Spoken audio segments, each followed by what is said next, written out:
ஆண்டவர் இயேசு கிறிஸ்துவின் நாமத்தில் உங்கள் அனைவரையும் வாழ்த்தி, கருணாலயா திருச்சபை 5ஆம் தேதி ஜூலை மாதம் 2020ற்கான ஆராதனைக்கு அன்புடன் வரவேற்கிறது.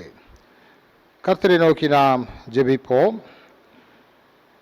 எங்கள் அன்பின் பரிசுத்த பிதாவே, இந்த பரிசுத்த ஓய்வு நாளுக்காக நன்றி செலுத்துகிறோம்.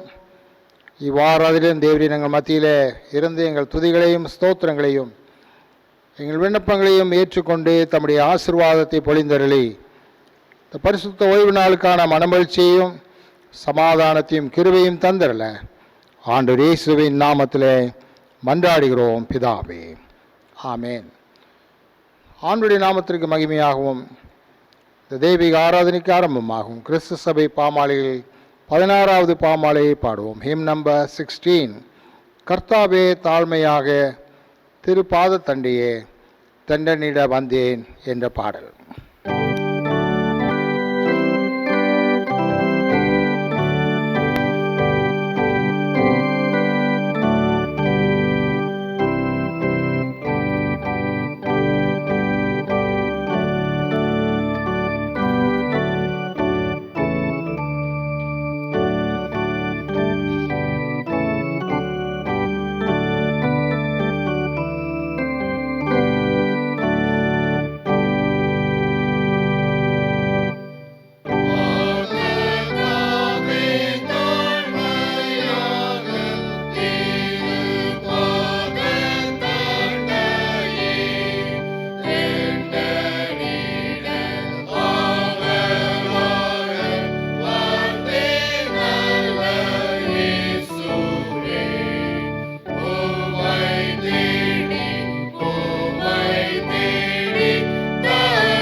இரண்டாம் ஆராதனை முறையை ஆசரிப்போம்.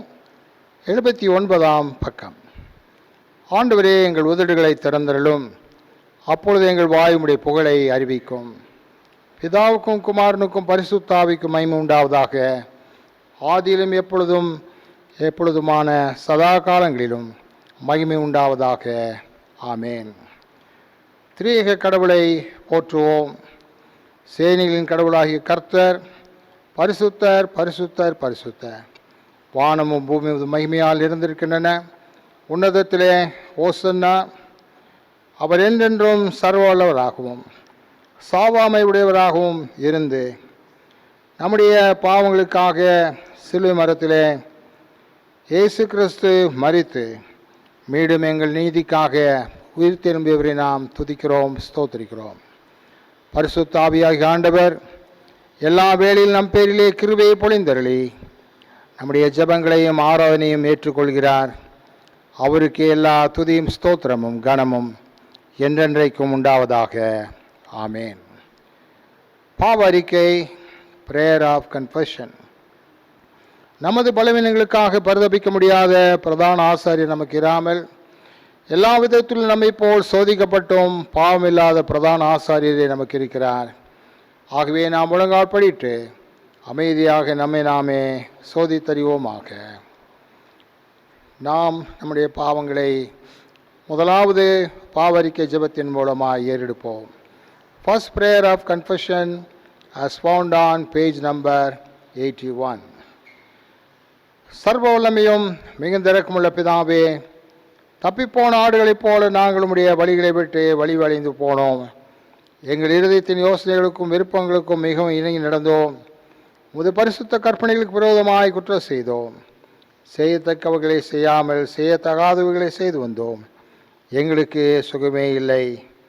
ஆனாலும் ஆண்டவரே தேவரீர் எங்களுக்கு ஆண்டவர் இயேசு கிறிஸ்துவின் மூலமாய் மனிதருக்கு அருள் செய்த வாக்குத்தத்தங்களின்படியே நிர்பாக்கியமுள்ள குற்றவாளிகளாகி எங்களுக்கு இறங்கும்.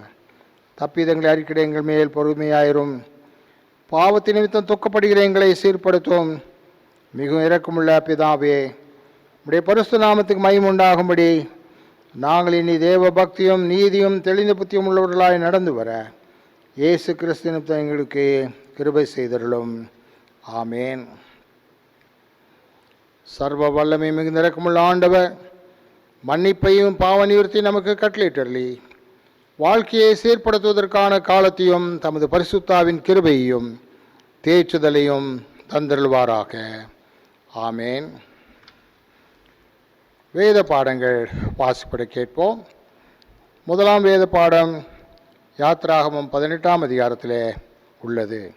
Exodus chapter 18 verses 13 to 27. வாசிக்கும்படியாக தெரிந்து கொள்ளப்பட்ட முதலாம் வேத பாடம் யாத்ராகமம் 18ஆம் அதிகாரம் 13 முதல் 27 வரை. யாத்திராகமம் 18ஆம் அதிகாரம் 13 முதல் 27 வரை. மறுநாள் மோசே ஜனங்களை நியாயம் விசாரிக்க உட்கார்ந்தான். ஜனங்கள் காலமே துவக்கி சாயங்காலம் மட்டும் மோசேக்கு முன்பாக நின்றார்கள். ஜனங்களுக்கு அவன் செய்த யாவையும் மோசேயின் மாமன் கண்டு, நீர் ஜனங்களுக்கு செய்கிற இந்த காரியம் என்ன? நீர் ஒன்றியாய் உட்காரவும் ஜனங்கள் எல்லோரும் காலமே துவங்கி சாயங்காலம் மட்டும் உமக்கு முன்பாக நிற்கவும் வேண்டியது என்ன என்றான். அப்பொழுது மோசே தன் மாமனை நோக்கி, தேவனிடத்தில் விசாரிக்கும்படி ஜனங்கள் என்னிடத்தில் வருகிறார்கள். அவர்களுக்கு யாதொரு காரியம் உண்டானால் என்னிடத்தில் வருகிறார்கள். நான் அவர்களுக்குள்ள வழக்கை தீர்த்து தேவ கட்டளையையும் அவருடைய பிரமாணங்களையும் தெரிவிக்கிறேன் என்றான். அதற்கு மோசேயின் மாமன், நீர் செய்கிற காரியம் நல்லதல்ல. நீரும் உம்மோடே இருக்கிற ஜனங்களும் தோய்ந்து போவீர்கள். இது உமக்கு மிகவும் பிரமாண காரியம். நீர் ஒருவராய் இதை செய்ய உம்மாலே கூடாது. இப்பொழுது நான் சொல்லை கேளும். உமக்கு ஒரு ஆலோசனை சொல்கிறேன். தேவனும் உம்மோடு கூட இருப்பார். நீர் தேவ சந்ததியிலே ஜனங்களுக்காக இரும். விசேஷித்தவைகளை தேவனிடத்தில் கொண்டு போய் கட்டளைகளையும் பிரமாணங்களையும் அவருக்கு வெளிப்படுத்தி அவர்கள் நடக்க வேண்டிய வழியையும் அவர்கள் செய்ய வேண்டிய காரியத்தையும் அவர்களுக்கு தெரியப்படுத்தும். ஜனங்கள் எல்லோருக்குள்ளும் தேவனுக்கு பயந்தவர்களும் உண்மையுள்ளவர்களும் பொருளாசையை வெறுக்கிறவர்களுமான திறமையுள்ள மனிதரை தெரிந்து கொண்டு அவர்களை 1000 பேருக்கு அதிபதிகளாகவும் 100 பேருக்கு அதிபதிகளாகவும் 50 பேருக்கு அதிபதிகளாகவும் 10 பேருக்கு அதிபதிகளாகவும் ஏற்படுத்தும். அவர்கள் எப்பொழுதும் ஜனங்களை நியாயம் விசாரித்து பெரிய காரியங்களை யாவையும் உம்மிடத்தில் கொண்டு வரட்டும். சிறிய காரியங்கள் யாவையும் தங்களை தீர்க்கட்டும். இப்படி அவர்கள் உம்மோடே கூட இருந்த பாரத்தை சுமந்தால் உமக்கு லகுவாய் இருக்கும். இந்த பிரகாரம் நீர் செய்வதும் இப்படி தேவன் உமக்கு கட்டளையிடுவதும் உண்டானால் உம்மாலே தாங்கக்கூடும். இந்த ஜனங்கள் எல்லோரும் தாங்கள் போகும் இடத்திற்கு சுகமாய் போய் சேரலாம் என்றான். மோசே தன் மாமன் சொல்ல கேட்டு அவன் சொன்னபடியெல்லாம் செய்தான். மோசே இஸ்ரவேல் எல்லாரிலும் திறமையுள்ள மனிதரை தெரிந்து கொண்டு அவர்களை 1000க்கு அதிபதிகளாகவும் 100க்கு அதிபதிகளாகவும் 50 பேருக்கு அதிபதிகளாகவும் 10 பேருக்கு அதிபதிகளாகவும் ஜனங்கள் மேல் தலைவராக்கினான். அவர்கள் எப்பொழுதும் ஜனங்களை நியாயம் விசாரித்தார்கள். வருத்தமான காரியங்களை மாத்திரம் மோசேனிடத்தில் கொண்டு வந்தார்கள். சிறிய காரியங்கள் எல்லாம் தாங்களே தீர்த்தார்கள். பின்பு மோசே தன் மாமனை அனுப்பிவிட்டான். அவன் திரும்ப தேசத்திற்கு போய்விட்டான் என்றான் என்பது. கர்த்தருக்கு ஸ்தோத்திரம் உண்டாவதாக. இரண்டாம் பாடமாக சுவிசேஷ பாடம் வாசிக்கப்படும். அது மத்தேயு 25ஆம் அதிகாரத்திலே உள்ளது. St. Matthew's Gospel chapter 25 verses 14 2:30.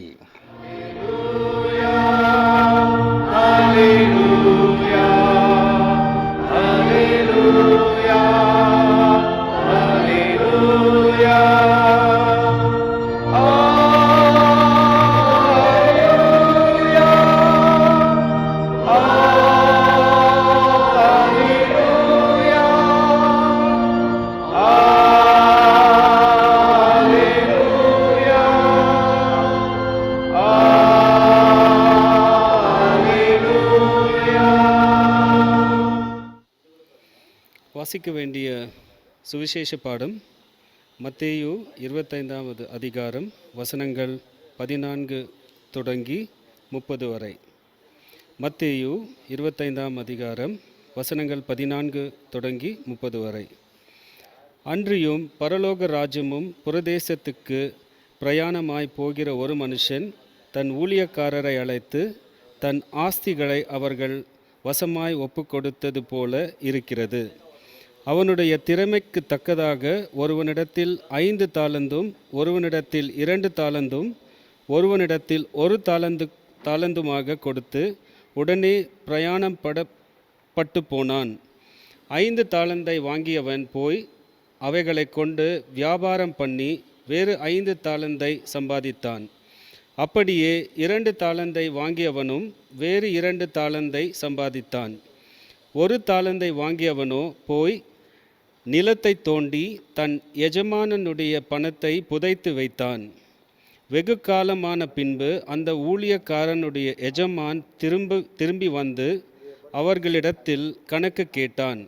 அப்பொழுது 5 தாலந்தை என்னிடத்தில் ஒப்புவித்தீரே, அவைகளை கொண்டு இதோ வேறு 5 தாலந்தை சம்பாதித்தேன் என்றார். அவனுடைய எஜமான் அவனை நோக்கி, நல்லது, உத்தமமும் உண்மையுமுள்ள ஊழியக்காரனே, கொஞ்சத்திலே உண்மையாயிருந்தாய், அநேகத்தின் மேல் உன்னை அதிகாரியாய் வைப்பேன், உன் எஜமானனுடைய சந்தோஷத்திற்குள் பிரவேசி என்றான். 2 தாலந்தை வாங்கியவனும் வந்து, ஆண்டவனே, 2 தாலந்தை என்னிடத்தில் ஒப்புவித்தீரே, அவைகளை கொண்டு இதோ வேறு 2 தாலந்தை சம்பாதித்தேன் என்றார். அவனுடைய எஜமான் அவனை நோக்கி, நல்லது, உத்தமமும் உண்மையுள்ள ஊழியக்காரனே, கொஞ்சத்திலே உண்மையாய் இருந்தாய், அநேகத்தின் மேல் உன்னை அதிகாரியாய் வைப்பேன், உன் எஜமானனுடைய சந்தோஷத்திற்குள் பிரவேசி என்றான். 1 தாலந்தை வாங்கியவன் வந்து, ஆண்டவனே, நீர் விதைக்காத இடத்தில் அறுக்கிறவரும் தெளிக்காத இடத்தில் சேர்க்கிறவருமான கடினமுள்ள மனுஷன் என்று அறிவேன். ஆகையால் நான் பயந்து போய் உமது தாளந்தை நிலத்தில் புதைத்து வைத்தேன். இதோ உம்முடையதை வாங்கிக் கொள்ளும் என்றார். அவனுடைய எஜமான் பிரதியுத்தரமாக, பொல்லாதவனும் சோம்பலுமான ஊழியக்காரனே, நான் விதைக்காத இடத்தில் அறுக்கிறவன் என்றும் தெளிக்காத இடத்தில் சேர்க்கிறவன் என்றும் அறிந்திருந்தாயே. அப்படியானால் நீ பணத்தை காசுக்காரர் வசத்தில் போட்டு வைத்து வேண்டியதாயிருந்தது. அப்போது நான் வந்து என்னுடையதை வட்டியோடு வாங்கிக் கொள்வேனே என்று சொல்லி அவனிடத்திலிருந்து தாளந்தை எடுத்து 10 தாலந்து உள்ளவனுக்கு கொடுங்கள். உள்ளவன் எவனோ அவனுக்கு கொடுக்கப்படும், பரிபூரணமும் அடைவான். இல்லாதவனிடத்திலிருந்து உள்ளதும் எடுத்து கொள்ளப்படும். புரோஜனமற்ற ஊழியக்காரனுடைய இவனை புறம்பான இருளில் தள்ளி போடுங்கள், அங்கே அழுகையும் பற்கடிப்பும் உண்டாயிருக்கும் என்றார். வாசிக்க வேண்டிய சுவிசேஷ பாடம் வாசித்தாயிற்று. கிறிஸ்துவே உமக்கு மகிமை உண்டாவதாக. சிறப்பு பாடலாக நாம் கீர்த்தனையிலே 187ஆம் கீர்த்தனையை பாடுவோம். தந்தேன் என்னை இயேசுவே என்ற பாடலை பாடுவோம். Lyric number 187.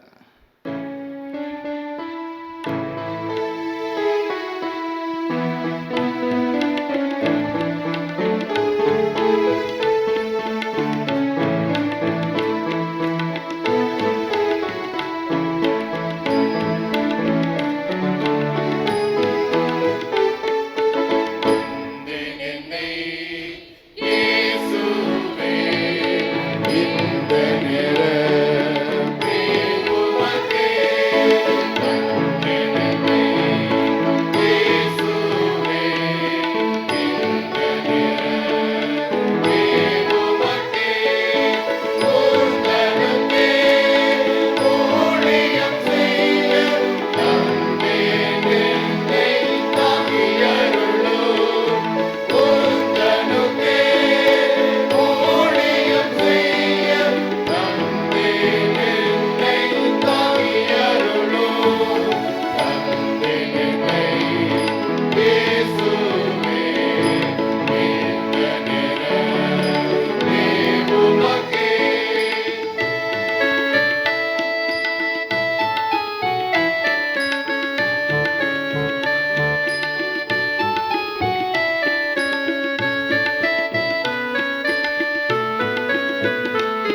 கர்த்தருக்குள் அருமையானவர்களே, இந்த நாளிலே நாம் தியானிப்பதற்காக கொடுக்கப்பட்டிருக்கிற பொருள் ஸ்டிவர்ட்ஷிப் சண்டே, ரெஸ்பான்சிபிள் ரிசோர்ஸ் மேனேஜ்மெண்ட்.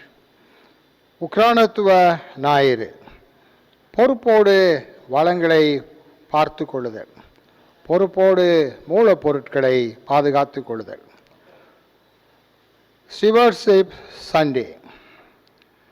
கர்த்தருக்குள் அன்பானவர்களே, ஸ்டிவர்ட்ஷிப் என்று நாம் சொல்லும்போது, உக்ரானத்துவம் என்று சொல்லும்போது, நம்முடைய மேலதிகாரிகள் நமக்கு கொடுக்கக்கூடிய பொறுப்புகளை சீரும் செம்மியுமாக பார்த்து கொள்ளுதல், கவனத்தோடு பார்த்து கொள்ளுதல், பொறுப்போடு பார்த்து கொள்ளுதல். So stewardship is a job of supervising or taking care of something such as an organization or a property with responsibility, care and attention. வேதத்திலே நாம் யாத்திராகமம் 18ஆம் அதிகாரத்தை பார்ப்போமானால், 18ஆம் அதிகாரம் 13 முதல் 27 வசனங்களை பார்ப்போமானால், அங்கே முழு இஸ்ரவேல் ஜனத்திற்கும் தலைவராக மோசே தீர்க்கதரிசி இருக்கிறார். அந்த பெரிய கூட்டத்தில் யாத்திராகமம் 12ஆம் அதிகாரம் 37ஆம் வசனத்தை பார்ப்போமானால், இஸ்ரவேல் ஜனங்கள் எகிப்திலிருந்து புறப்பட்டு வரும்போது அவர்கள் பிள்ளைகள் பெண்களை தவிர ஆண்கள் மாத்திரம் 6 லட்சம் பேர் இருந்தார்களாம். அப்படி என்றால் வேத அறிஞர்கள் என்ன சொல்கிறார்கள், ஒருவேளை 12 லட்சம் பெண்கள் இருந்திருக்கலாம், பிள்ளைகள் இன்னொரு 12 லட்சம், கிட்டத்தட்ட 30 லட்சம் உள்ள ஒரு மாபெரும் கூட்டம். And it was a great crowd, a vast crowd of about 30 lakhs people, of which 6 lakhs were men. இவர்களை மோசே தீர்க்கதரிசி பார்த்து கொள்ள வேண்டும். ஆகவே ஜனங்கள் அவரிடத்தில் வந்து நியாயம் பெற்றுக்கொள்ளத்தக்கதாக காலை முதற்கொண்டு சாயங்காலம் மட்டும் வந்து நிற்கிறார்கள், அவரிடத்தில் நியாயம் பெற்றுக்கொள்வதற்காக. ஆனால் ஒரே மனிதன் அவ்வளோ பேரையும் நியாயம் விசாரிக்க வேண்டும். இதை பார்த்த அவருடைய மாமன் எத்திரோ, ரெகுவேல் என்னப்பட்ட மனிதன், Moses' father-in-law's name was Jethro, also called Reuel. Raguel என்னப்பட்ட எத்திரோ அவர் பார்த்து சொல்கிறார், நீர் செய்வது சரியல்ல, இது உமக்கு மிகவும் பாரமான காரியம், நீர் சோர்ந்து போவீர், ஜனங்களும் தொய்ந்து போவார்கள் என்று சொல்லி அவர் ஆலோசனை சொல்கிறார். 10 பேருக்கு அதிகாரியை நிறுத்தும், 50 பேருக்கு அதிகாரிகள், 100 பேருக்கு அதிகாரிகள், 1000 பேருக்கு அதிகாரிகள். இவர்கள் தேவ பக்தி உள்ளவர்களாக இருக்கட்டும், பண ஆசை பொருளாசை இல்லாதவர்களாக இருக்கட்டும், அப்படிப்பட்டவர்களை தெரிந்து கொள்ளும். So Jethro advised his son-in-law Moses to appoint people who will judge the people and who will be stewards of the people. And the basic qualification was that they should have fear of God and they should have no greed for money or things. இந்த காரியம் சரிதாய் மோசேயின் கண்களில் பட்டபடினால் அவர் அதன்படியே செய்கிறார். ஆகவே ஒரு பெரிய பொறுப்பை பார்த்து கொள்வதற்கு அநேகம் பேர்களை ஸ்டீவார்டாக, ஜட்ஜுகளாக, பொறுப்பாளர்களாக, பார்வையாளர்களாக மோசே நியமிக்கிறார். இரண்டாவதாக நாம் வாசிக்க கேட்ட இன்னொரு பகுதி, ஒருவேளை இந்த நாளிலே நாம் வாசிக்காத இன்னொரு பகுதி என்று சொல்லுவோமானால் 2 கொரிந்தியர் 8ஆம் அதிகாரம் 1 முதல் 15 வசனங்கள். அதிலே பவுல் அப்போஸ்தலன் கொரிந்து சபைக்கு எழுதும்போது இன்னொரு சபையை மிகவும் பாராட்டுகிறார். ஏனென்றால் அந்த சபைக்கு இருந்த பொறுப்பு தங்களை தவிர மற்ற சபைகள் பேரிலும் அதிகமாக கவனம் சென்றது. அவர்கள் யார்? 2 கொரிந்தியர் 8ஆம் அதிகாரத்திலே பவுல், அன்றியும் சகோதரரே, மக்கேதோனியா நாட்டு சபைகளுக்கு தேவன் அளித்த கிருபையை உங்களுக்கு அறிவிக்கிறோம். We appreciate the special grace which God has given to the Macedonian churches. Macedonia நாட்டு சபைகளுக்கு தேவன் கொடுத்த கிருபை. அவர்களுக்கு கொடுத்த பொறுப்பு, அது ஆச்சரியமான பொறுப்பு. 2ஆம் வசனத்திலே அவர் சொல்கிறார், அவர்கள் மிகுந்த உபத்திரத்தினாலே சோதிக்கப்படுகையில் கொடிய தரித்திரமுடையவர்களாய் இருந்தும் தங்களை பரிபூர்ண சந்தோஷத்தினாலே மிகுந்த உதாரத்துவமாய் கொடுத்தார்கள். அவர்கள் எப்படி கொடுத்தார்களாம்? தங்கள் திராணிக்கு தக்கதாகவும் தங்கள் திராணிக்கு மிஞ்சியும் கொடுக்க அவர்கள் மனதுள்ளவர்களாய் இருந்தார்கள். இந்த மக்கேதோனியா நாட்டு சபைகள், அதாவது இந்த கொரிந்து பட்டணம் இருக்கக்கூடிய அந்த டிஸ்ட்ரிக்ட், மாநிலத்துக்கு பேர் ஏகாயா, அதற்கு மேல் இருக்கக்கூடிய பகுதி தான் இந்த மக்கேதோனியா, மாசிதோனியா. அதிலிருந்த எந்த சபையை அவர் பாராட்டுகிறார்? தெசலோனிக்கிய சபையை குறித்து பாராட்டுகிறார். Paul is appreciating the church of Thessaloniki. And the church people had their own problem, they had their own poverty, yet their stewardship said to take care of others also. இந்த தெசலோனிக்கிய சபையாருடைய மனப்பக்குவம் என்னவென்று சொன்னால், பொறுப்புகள், அவர்கள் யோசித்தார்கள், தரித்திரமுள்ள மற்றவர்களையும் பார்த்து கொள்ள வேண்டும். ஆனால் அவர்களே எப்படி இருந்தார்களாம்? மிகுந்த உபத்திரவத்தின் மத்தியிலும் வறுமையின் மத்தியிலும் அவர்கள் மற்றவர்களை பார்த்து கொள்வது, மற்ற மனித வளங்களை பார்த்து கொள்வது, மற்ற சபையில் உள்ள ஏழை மக்களை பார்த்து கொள்வது மிகவும் அவசியம் என்பதை அவர்கள் அறிந்திருந்தார்கள். ஆகவே அவர்களுடைய ஸ்டிவர்ஷிப் மிகவும் வித்தியாசமானது.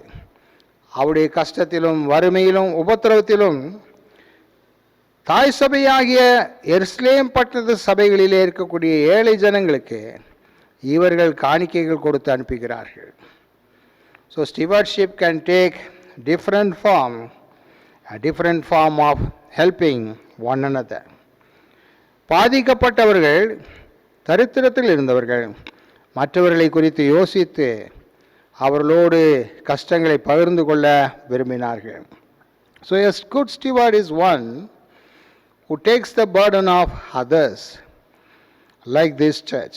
தெசலோனிக்கே பட்டணத்து சபையின் மக்கள் மற்றவருடைய பாரங்களையும் சுமந்து கொள்வதற்கு மனதுள்ளவர்களாய் இருந்தார்கள் என்று பார்க்கிறோம்.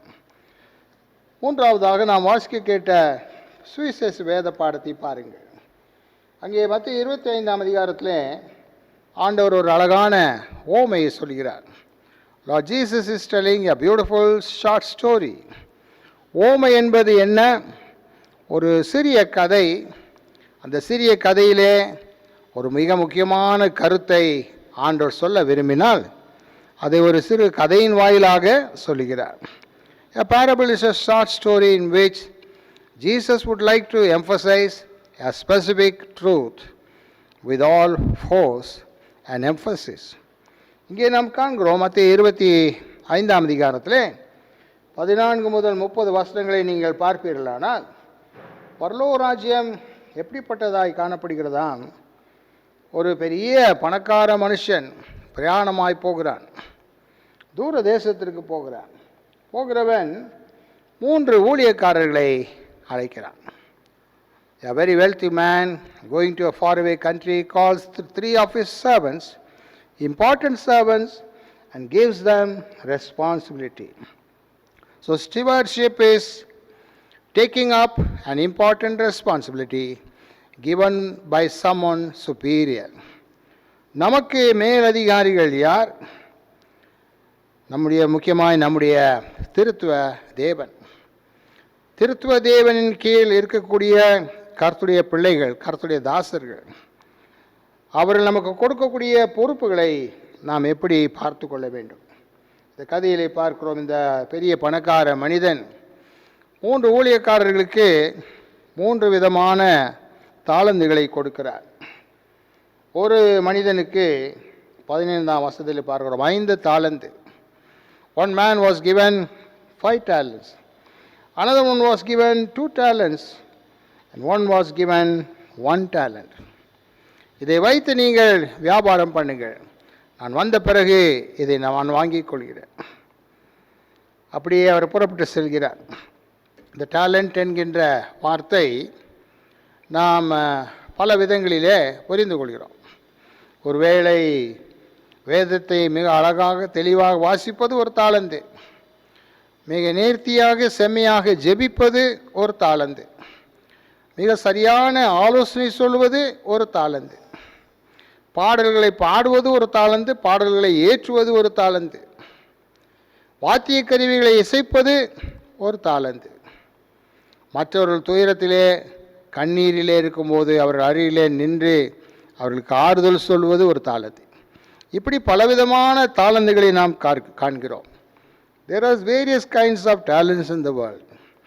Taking care of the poor, sympathizing with the poor, comforting the people who are in sorrow, reading the scripture, praying, composing songs and singing songs, and playing a musical instrument, so on. இப்படிப்பட்ட அநேக தாளந்துகள் உண்டு. ஆனால் வேதத்தில் இந்த ஒரு தாளந்து என்று சொல்லப்படுவது கிட்டத்தட்ட 33 kg வெயிட் உள்ள ஒரு பொருள். 33 kg. 1 talent is about 33 kg. அது எதாக இருக்கலாம்? 33 kg ஒரு கோல்டாக இருக்கலாம். அப்படி என்றால் 5 தாளந்து என்று சொன்னால் எவ்வளோ பெரிய பணம் கொடுக்கப்பட்டது, எவ்வளோ பெரிய பணம் மதிப்பிற்குரிய தங்கம் பொன் கொடுக்கப்பட்டது. இதை வைத்து வியாபாரம் பண்ண வேண்டும். It is equal to 1 talent is equal to about 6,000 denarius. 1 denarius is 1 man's 1 day's wage. ஆகவே இப்படிப்பட்ட தாளந்துகள் கொடுக்கப்படுகிறது. ஒருவனுக்கு 5 தாளந்து, ஒருவனுக்கு 2 தாளந்து, ஒருவனுக்கு 1 தாளந்து. அப்படி என்றால் கிட்டத்தட்ட 5 தாளந்து கொடுக்கப்பட்டவன் 150 கிலோ மதிப்புள்ள தங்கம் கொடுக்கப்பட்டதாக சொல்லலாம். மிக வெளியேறப்பட்ட பணம் கொடுக்கப்படுகிறது. சில காலம் கழித்து வரும்போது 5 தாளந்தை பெற்றுக்கொண்டவன் அதை வியாபாரம் செய்து இன்னொரு 5 தாளந்தை பெற்றுக்கொள்கிறான். அந்த எஜமானுக்கு மிகவும் சந்தோஷம். அவர் சொல்கிறார், நீ கொஞ்சத்திலே உண்மையாக இருந்தார், நல்லது, உண்மையான ஊழியக்காரனே, நீ கொஞ்சத்திலே உண்மையாக இருந்தார், உன்னை அநேகத்தின் மேல் அதிகாரியை வைப்ப. 2 தாளந்து உள்ளவனும் இன்னொரு 2 தாளத்தை பெற்று வந்தான்.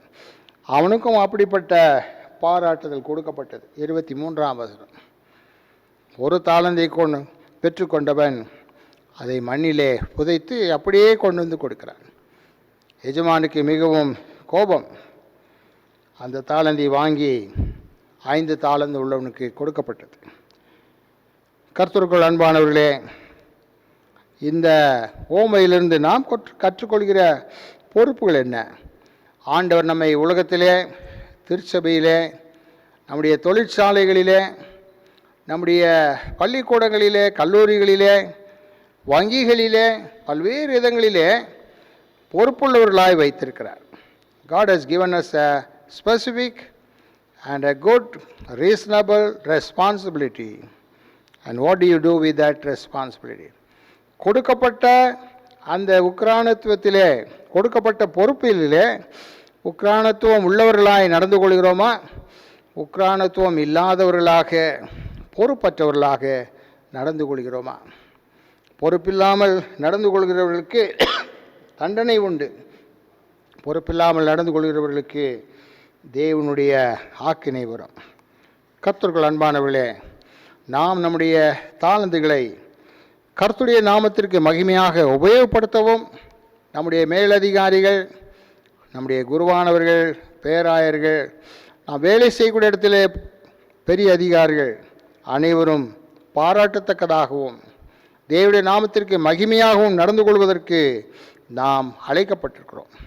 கொடுக்கப்பட்டிருக்கிற வளங்களை நாம் எப்படி உபயோகப்படுத்துகிறோம் என்பது மிக முக்கிய காரியம்.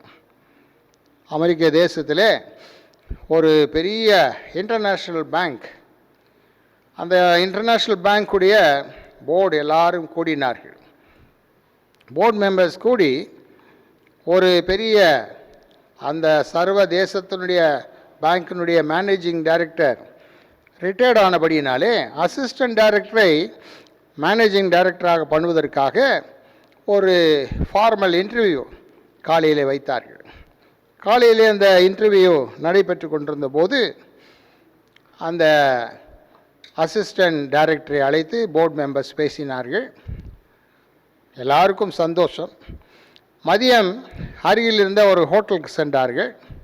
அப்பொழுது அந்த அசிஸ்டன்ட் டைரக்டரும் அங்கே சென்றார். அங்கே என்னவென்றால், அந்த பெரிய 5 ஸ்டார் ஹோட்டலில் நீங்கள் உங்கள் வேண்டிய பொருட்களை எடுத்துக்கொள்ளலாம். எடுத்துக்கொண்டு கடைசியிலே ஒரு இடத்துல வந்து கவுண்டரில் பணத்தை கொடுத்து விடலாம். இந்த அசிஸ்டன்ட் டைரக்டர் அவரும் சாப்பிட்டார். சாப்பிட்டு முடித்து விட்டது. மத்தியானம் 3 மணி அளவிலே அவரை கூப்பிட்டார். இந்த board members under the leadership of the chairman of that board, they called the assistant director, and the assistant director thought that he is going to be made as the managing director for this international bank. அநேக லட்சம் ரூபாய் சம்பளம் உள்ள, அநேக லட்சம் dollar சம்பளம் உள்ள ஒரு பொறுப்பு. ஆனால் என்ன சொல்லப்பட்டது என்றால், ஆச்சரியமாய் அந்த பிரசிடென்ட் ஒரு காரியத்தை பார்த்தார். உணவு சாப்பிடும்போது இந்த அசிஸ்டன்ட் டைரக்டர் செய்த ஒரு காரியத்தை அவர் பார்த்து விட்டார். என்ன? பிரெட்டெல்லாம் அவர் எடுத்தார். அங்கே விதவிதமான சீஸ் இருக்கும். சில சீஸ் டென்மார்க்கிலிருந்து வரும், சில cheese from Norway, Sweden, Switzerland. அதில் ஒரு வெளியேறப்பட்ட ஒரு சீஸை அந்த பிரெட்டின் நடுவிலே வைத்து அப்படியே அதை அமுக்கி விட்டார்.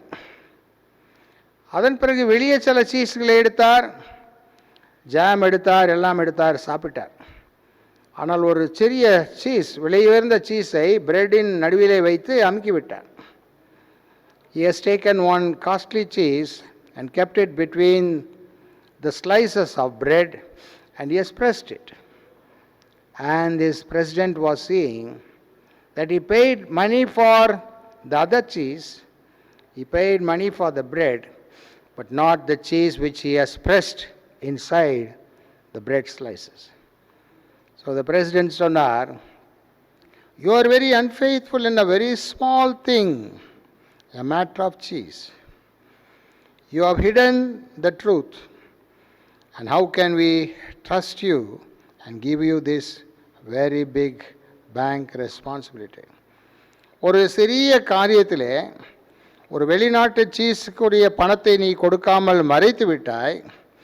இவ்வளவு கோடிக்கணக்கான டாலர் பெருமானமுள்ள அந்த வங்கியை எப்படி நம்பி உனக்கு கொடுப்பது? So they said, you are very unfaithful in a small matter of cheese, and how can we trust you? So you are hereby dismissed. நீ சிறிய காரியத்திலே அநீதி உள்ளவனாய் உண்மையற்றவனாய் காணப்பட்டாய். ஆகவே உன்னை இந்த வேலையிலிருந்து நீக்கி விடுகிறோம் என்று சொன்னார். கர்த்தருக்குள் அன்பானவர்களே, இந்த உண்மை சம்பவத்தை கேட்ட மக்களாகிய நீங்களும் நானும் தேவன் கொடுக்கக்கூடிய பொறுப்புகளை எப்படி பார்த்து கொள்கிறோம்? We take up the responsibility very happily, very cheerfully, with great enthusiasm. But if we are not faithful to God's call, if we are not a faithful steward, if we fail the responsibility of stewardship, then God's anger will rest upon us, will rest upon the people. கர்த்தருக்குள் அன்பானவர்களே, நம் ஆண்டவருக்கு சிறிய காரியங்களிலும் பெரிய காரியங்களிலும் உண்மையுள்ள உக்ரானத்தூரலாய் காணப்பட்டு ஆண்டவர் கொடுக்கக்கூடிய வளங்களை, ரிசோர்ஸஸை, மூலப்பொருட்களை சரிவர பார்த்துக்கொள்வோமானால் ஆண்டவர் நம்மை ஆசீர்வதிப்பார், நம்முடைய குடும்பத்தை ஆசீர்வதிப்பார், நம்முடைய சந்ததியை ஆசீர்வதிப்பார், நம்முடைய திருச்சபையை ஆசீர்வதிப்பார். அப்பொழுது கர்த்தருடைய திருச்சபை சுற்றிலும் இருக்கக்கூடிய ஜனங்களுக்கு வெளிச்சமாகவும் ஒப்பாகவும் காணப்படும். ஆண்டவர் நமக்கு துணை செய்வாராக. ஆமேன், ஆமேன்.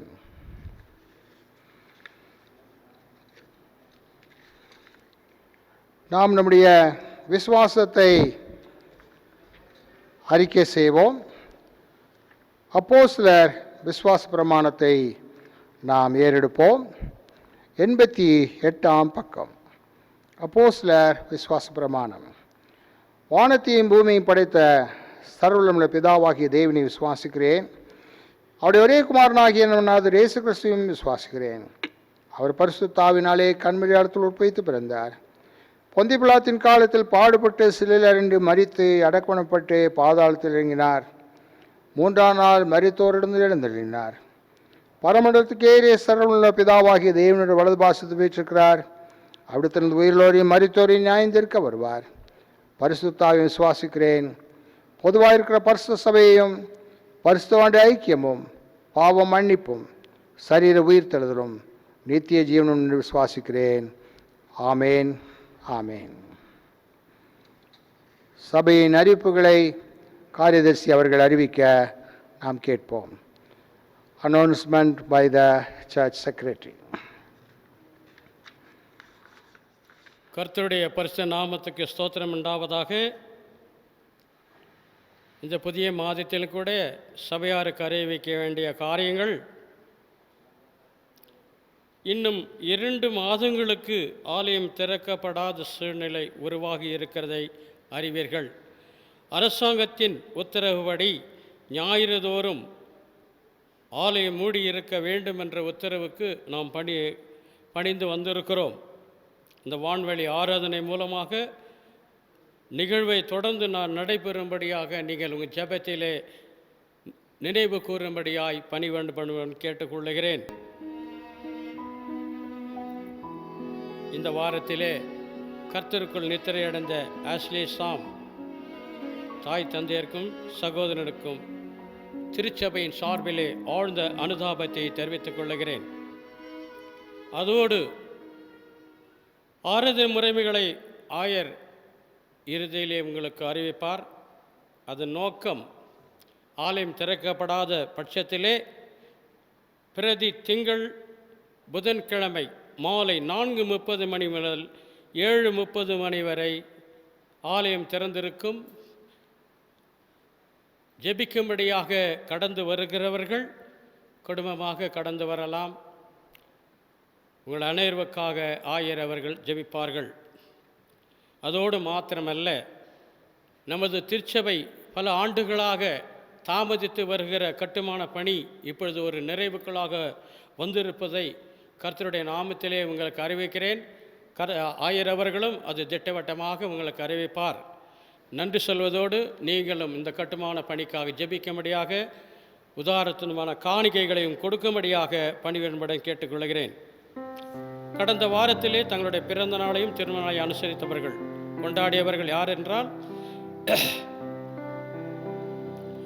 மாஸ்டர் மோகித் குமார், குமாரி ரஞ்சிதா, திரு ஜெயராம் தாஸ், திருமதி தபிதாள், திரு எம்என் ரத்னம், திரு ஹென்றி டேனியல், திரு விஜய் ஏ, திருமதி ஆன்சி, திருமதி சாராள், திரு லாசரஸ் அருண்குமார், திரு தாமஸ், குமாரி அர்ப்பிதா.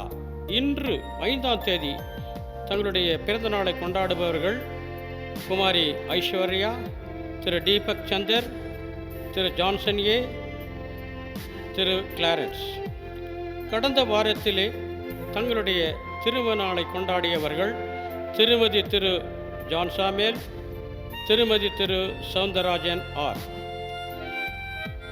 திருமதி திரு அசோக் எம், திருமதி திரு ராஜேஷ் பாபு வி, திருமதி திரு கமலேஷ் குமார் எம், திருமதி திரு ஜெயக்குமார் எம், திருமதி திரு சம்பத் சிஎம். இன்று 5ஆம் தேதி தங்களுடைய திருமண நாளை கொண்டாடுபவர் திருமதி திரு ஹென்றி டானியல். இவர்கள் அனைவருக்கும் திருச்சபையின் சார்பிலே வாழ்த்துதல் தெரிவித்துக் கொள்கிறேன். கர்த்தருக்குள் அருமையானவர்களே, ஒரு சில அறிவிப்புகள். இப்படிப்பட்ட லாக்டவுன் பீரியட் மத்தியிலே நீங்கள் ஆலயத்திற்கு அவ்வப்போது வந்து செல்கிறீர்கள். அது உங்களுக்கு பிரயோஜனமாக இருக்கத்தக்கதாக சமீபத்தில் நடைபெற்ற பரிபாலன குழுவில் எடுக்கப்பட்ட தீர்மானத்தின்படி குருவானவர் அவர்கள் திங்கட்கிழமையும் புதன்கிழமையும் மாலை 4:30 மணி முதல் 7 மணி வரை இங்கே தேவனுடைய ஆலயத்தில் இருப்பார். The pastor will be available on Mondays and Wednesdays from 4:30 p.m. to 7 p.m. all the weeks, when you can come and give your offertory covers, pray, and God will bless you. நீங்கள் திங்கட்கிழமையும் புதன்கிழமையும் 4:30 மணி முதல் மாலை 7 மணி வரை வருவீர்களானால் போதகர் இங்கே இருப்பார். உங்களுக்காக ஜெபித்து நீங்கள் கொடுக்கக்கூடிய காணிக்கைகளை பெற்றுக்கொண்டு உங்களுக்காகவும் குடும்பத்திற்காகவும் ஜெபித்து ஆசீர்வாதம் கூறுவார். கிட்டத்தட்ட இன்னும் ஒரு 2 மாதத்திற்கு ஆன்லைன் சர்வீசஸ் மூலமாக, யூடியூப் சர்வீஸ் மூலமாக உங்களோடு தொடர்பு கொள்கிறோம். கர்த்தர் இந்த வார்த்தைகளை ஆசீர்வதித்து தருவாராக. இதை தவிர எந்தெந்த இடங்களில் சற்று பாதுகாப்பு இருக்கிறதோ அங்கே நானும் காரியதர்சி அவர்களும் வந்து வயதில் பெரியவர்களுக்கு திருவிருந்து கொடுக்க முயற்சி செய்கிறோம். கர்த்தருடைய பெரிதான கிருபையினாலே அநேக ஆண்டுகள் நாம் எதிர்பார்த்து கொண்டிருந்த கட்டிட பணிகள் மிக சீராக சிறப்பாக நடைபெற்று வருவதற்கான முயற்சிகள் நடைபெற்று வருகிறது. ஆர்கிடெக்ட் திரு நிரஞ்சன் குமார் அவர்கள் மூலமாக இப்படிப்பட்ட ஒரு அழகான வரைபடம் எஸ்டிமேட் எல்லாம் கொடுக்கப்பட்டு நம்முடைய பரிபாலன குழு இதை ஏற்றுக்கொண்டார்கள். இந்த வரைபடத்தின்படி நம்முடைய பிற்காலத்து ஆலயம் இந்த புதிய பொலிவோடு காணப்படும். Our new church will look like this with all beauty and dignity for the glory of God. ஆகவே கர்த்தருக்கு சித்தமானால் இந்த மாதம் 12ஆம் தேதி 2வது ஞாயிற்றுக்கிழமை முதற்கொண்டு டெண்டர் ஃபார்ம்ஸ் கான்ட்ராக்டருக்கு கொடுக்கப்படும். மற்ற மேற்கொண்ட காரியங்கள் எல்லாம் பிற்காலத்திலே உங்களுக்கு அறிவிக்கப்படும். ஆகவே இந்த வரைபடத்தை நீங்கள் பார்த்து உங்கள் தனி ஜெபங்களிலும் குடும்ப ஜெபங்களிலும் தொடர்ந்து ஜெபியுங்கள். முக்கியமாக போதகர் என்கின்ற விதத்திலே நான் உங்களை பாராட்ட விரும்புகிறேன். காரணம், by your generous giving you gathered up a good substantial amount for the construction of the new church. ஆகவே இந்த ஆலயம் சற்று விஸ்தரிக்கப்பட்டு மேலே இன்னொரு பெரிய ஆலயம் கட்டப்படும். அதனுடைய கெப்பாசிட்டி ஒரு 500 பேர் அமர்ந்து ஆராதிக்கத்தக்கதாக இருக்கும், வித் பால்கனி ஃபெசிலிட்டிஸ். ஆகவே இந்த ப்ராஜெக்ட்ஸ்க்காக நீங்கள் உதாரத்துமாய் கொடுத்த காணிக்கைகளுக்காக கர்த்தர் உங்களை மென்மேலும் ஆசீர்வதிப்பாராக, தம்முடைய ஆசீர்வாதங்களை பொழிந்தருள்வாராக. மனமகிழ்ச்சினால் சமாதானத்தினாலே உங்களை நிரப்பி ஆட்கொள்வாராக.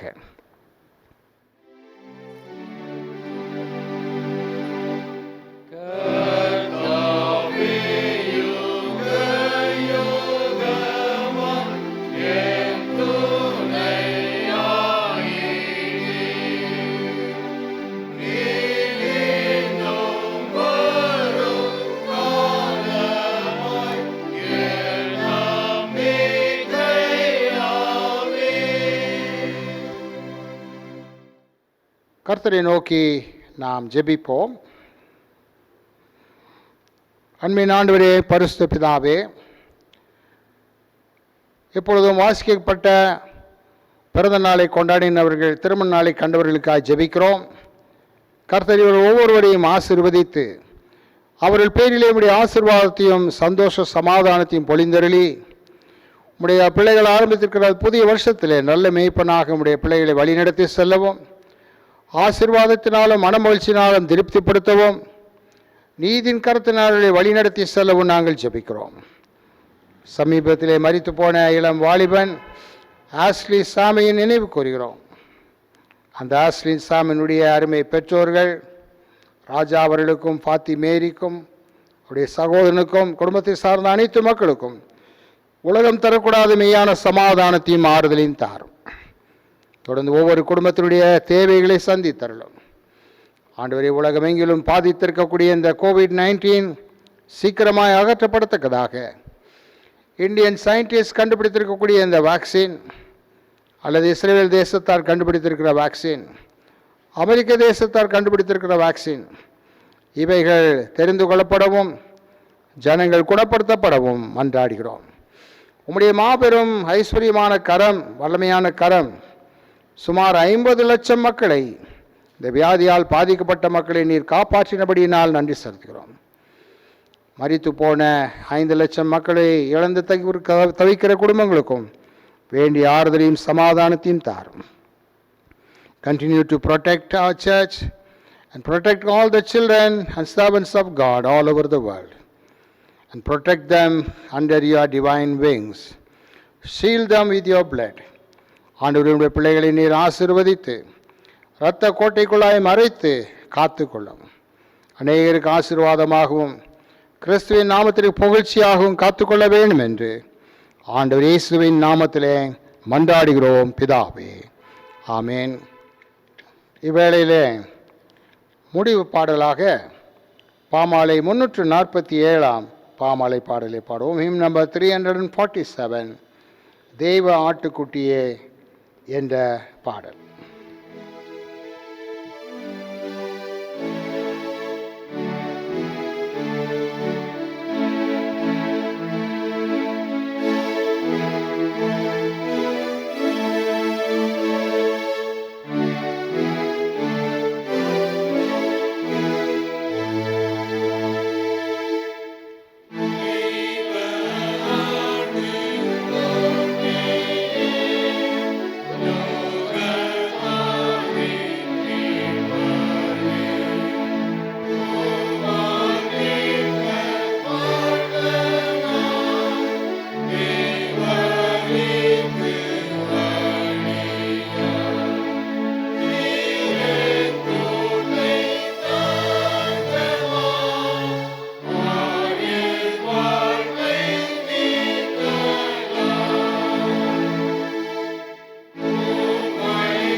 கர்த்தருடைய ஜெபத்தை அனைவரும் சேர்ந்து ஏறெடுப்போம். பரமண்டலில் இருக்கிற எங்கள் பிதாவே, உடைய நாமம் பரிசுத்தப்படுவதாக, உடைய ராஜ்யம் வருவதாக, உடைய சித்தம் மரமண்டலத்திலே செய்யப்படுவது போல பூமியிலேயும் செய்யப்படுவதாக. அன்றனுள்ள ஆகாரத்தை எங்களுக்கு தாரும். எங்களுக்கு விரோதமாக குற்றம் செய்கிறவர்களுக்கு நாங்கள் மன்னிக்கிறது போல எங்கள் குற்றங்களை எங்களுக்கு மன்னியும். எங்களை சோதனைக்கு பிரவேசிக்க பண்ணாமல் தீமென்று ரட்சித்துக் கொள்ளும். ராஜ்யமும் வல்லமையும் மகிமையும் என்றென்றைக்கு முடிவுகளே. ஆமேன். என் ஆத்துமாவே கர்த்தரை ஸ்தோத்திரி, என் முழு உள்ளமே அவருடைய பரிசுத்த நாமத்தை ஸ்தோத்திரி. என் ஆத்துமாவே கர்த்தரை ஸ்தோத்திரி, அவர் செய்த சகல உபகாரங்களையும் மறவாதே. ஆமேன். நம்முடைய ஆண்டவராகிய இயேசு கிறிஸ்துவின் கிருபையும் பிதாவாகிய தேவனுடைய அன்பும் ஆவியானுடைய தேற்றுதலும் வழி நடத்தலும் நம்முடைய திருச்சபையின் குடும்பங்கள் அனைத்தோடும் இன்றும் என்றும் சதா காலங்களிலும் தங்கி நிலைத்திருப்பதாக. ஆமேன். ஆமேன்.